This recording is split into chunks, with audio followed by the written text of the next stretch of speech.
Nikocado Avocado is talking about himself once again. People have actually started to believe that he did lose the weight because for a while there, people were like, this has got to be AI, it's got to be fake, pre-recorded, some sort of prank. But people are starting to believe that he really did actually lose the weight, but they're fearful that he might want to do the entire journey all over again. And we're going to get into why that is and what he had to say on a recent podcast, because he is opening up even more about things in his life this week, and we're going to spill on all that he had to say. Nikocado Avocado just keeps trolling. Even after his transformation reveal, he's got people thinking that he just might really do the whole journey again. If you've been keeping up with him, you might have seen that he decided to return to the Heart Attack Grill restaurant, the controversial restaurant located in Vegas. It's designed as a medical clinic with the waitstaff dressed as nurses and servers dressed as doctors. Customers are in gowns and they're referred to as patients, and orders are called prescriptions, and customers who weigh over 350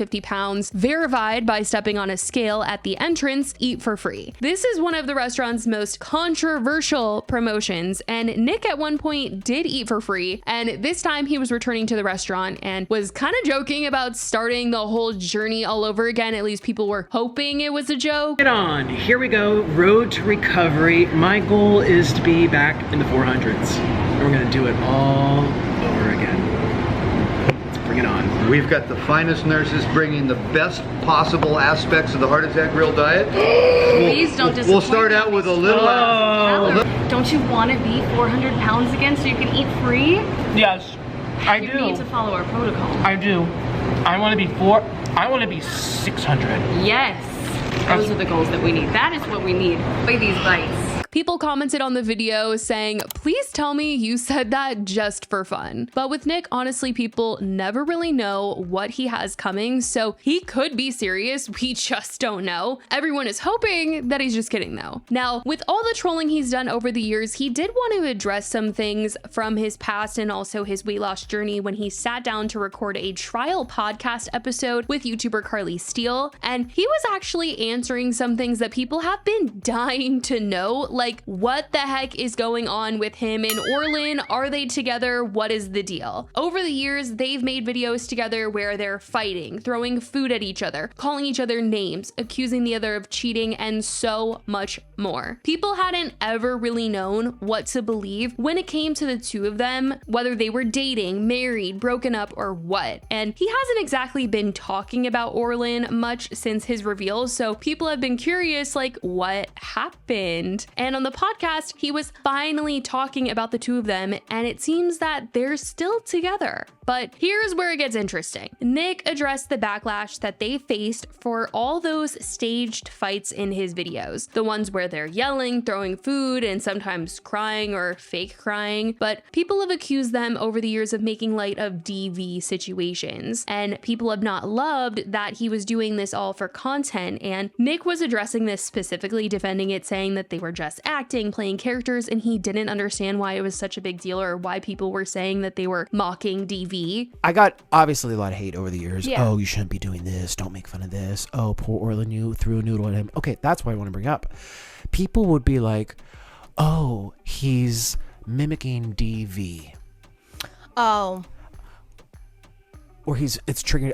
I'm like, okay, two grown men. Yeah. Grown 30-year-old men. Yep. Men. Yep. And are they grabbing hammers and knives? No. Cake. Frosted blueberry pumpkin cake with sprinkles. With literally Disney ice princess drawn all over it. Grabbing a cake. A soft cake. And he didn't hit it like lunge back, like no. Whip it up No. to get like, he was just like, boop. Which people do that on their wedding day. So is that DV? People do that on the wedding day. They're like, they shove cake in their face. Like, the difference is he was calling me ugly, but some brides probably get called ugly too on their. That's sad. He then confirms that they are happily married and that they really played things up in their relationship online, but to say that it was DV or they were mocking that, he thinks that's just way too far. I mean, I think we trolled a lot with the whole like the Grindr apps and like the cheating. And, oh like, yeah, he made up something like Enrique and Hernando and what he's into. Latinos. I'm like, come up with a bunch of I didn't even tell him, he just did it. Yeah. Yeah, but it's not even, it's just You guys are happily married. We are, but it's also like, how do you be like, this is DV, this is horrible. That's a little excessive, I think, but it is.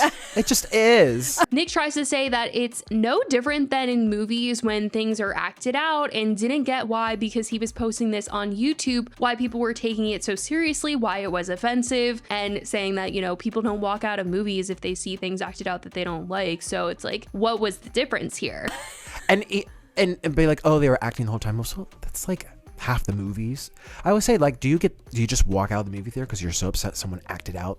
Sometimes even Disney, they're violent. They're like throwing swords. That is so true. Swords and yeah, you're there for their entertainment too. Which yeah, I don't think people storm out of the theater. Like, I saw a violent act. I'm triggered. I'm on a refund. Imagine you go to the front desk. But they don't. But most people don't. Yeah, They're just like, yeah, okay, they're acting. Mm-hmm. They're acting out roles that I don't want to see or is not necessarily the best, but they're not upset by it.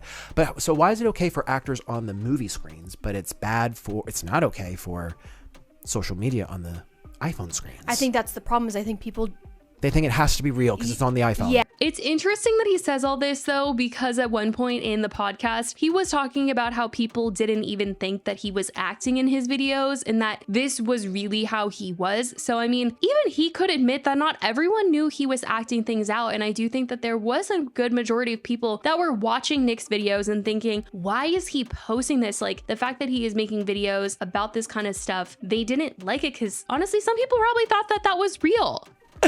And I was talking to a really good friend of mine back from school, and she was like, how did you like pull off what you did where people thought you were like mentally crazy and just like, I thought I would be like, it's just water weight, which I thought people knew I was joking, but people like, that you are delusional, you need to count calories, you need more protein, you have a low IQ. I'm like, you have a low IQ or they have well, now it's very clearly they do. But they're like, how did you get away with it? And I'm like, here's a prime example. It's like people just over their head. And I'm not even trying to be mean, but it's just like, I know. Goes over their heads. I know. I thought it was very obvious that it was an act, but maybe not. Well, you knew me too, but well, yeah, still. and I have like common sense. Yeah, common sense. And in talking about how people viewed him, Nick says that some people really saw how he was and thought that he was this miserable person, which he says wasn't the case at all, and that yes, there were hard times, but he wasn't as down as everyone may have thought just based on how he looked. Who knows if people are ever happy? Yeah. People thought I was fat and miserable. I mean, I was miserable. Yeah. Definitely there were times everything was extra hard. Right. But I was like, my bank account's good. My marriage is pretty good. And you were 2 steps ahead, so you knew. Things were good. Yeah. He did admit to the fact that at one point he didn't even really know what he looked like, that in his journey of gaining weight, being this character, he was sort of in denial about how he looked. So I was like probably 230, 240. I remember I was flying to Thailand. That was right when I was having one of my first breakdowns that I did as Nikocado. Yeah. And I remember flying on Emirates, and I thought maybe those seats were just extra small because those are like for Europeans, and they're all like starving. I literally thought I was rational. I'm like, how is this so tiny? I'm not that You're in fat. denial. I was in denial. I mean, I knew I was gaining weight, but I wasn't that big. Yeah. I'm like, oh, this is a European plane. The peasants are starving over there. Now, this whole Nikocado journey has led us here, and people want to know, okay, so what's next? Is he really about to do this all over again, or what is the deal? And he wasn't too clear about what his next plans were, but he did want to talk about why a podcast was something that he's interested in, because he says he knows that people do want the content where he can step away from the dramatics and the mukbangs to simply be himself. No characters, no food, just honest conversations. And he believes that people are curious to see the real him beyond the chaotic persona that made him famous. That people want to hear more about me. That's what everyone's been asking for years, actually, since I did that first podcast trial. And especially now, people, I think, want to see me, not acting, not in character. And also, I think people want to see me without the food. And it is true, like there have been so many times in the past when Nick has done crazy stuff in his videos prior to his big transformation reveal, where people would comment on his videos and say that they like the parts where he was like the most real, because his videos would be like an hour long, and even after he was done eating the food, sometimes he would get real with the audience and talk about his strategy online or his personal life, and he was not being dramatic and crazy And those were the moments where fans were like, that's the Nick that I like. That's the Nick that I tune in for. And so I guess he's trying to give people some more of that by doing this podcast. And we'll just have to see if he keeps it up. He is doing mukbangs though. He's posted several since his transformation. So he is still trying to give people the content that they originally did follow him for, but is trying to sprinkle in that content that people have said that they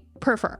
At the end of the day, though, the thing about Nick is that he knows how to keep people hooked. I think that he has handled this whole transformation just, I don't know, the most viral way that he probably could have, because he's really kept people tuned in. I think in some cases, people would have seen that he transformed and been like, okay, whatever, like I'm not watching him anymore, or, you know, what's the point? But he's really tried to keep things as close to as before as possible, which is concerning to people because they're like, is he going back to the beginning? Is he going to do it all over again? And they don't want to see him go down this, you know, terrible rabbit hole. But he has kept people very curious, that's for sure. And honestly, people don't know what the heck to expect from him. But that is what Nick had to recently say about his whole online journey. I want to know what you guys think about all of this in the comments. I love you guys so much, and I will talk to you in the next video. Bye, guys.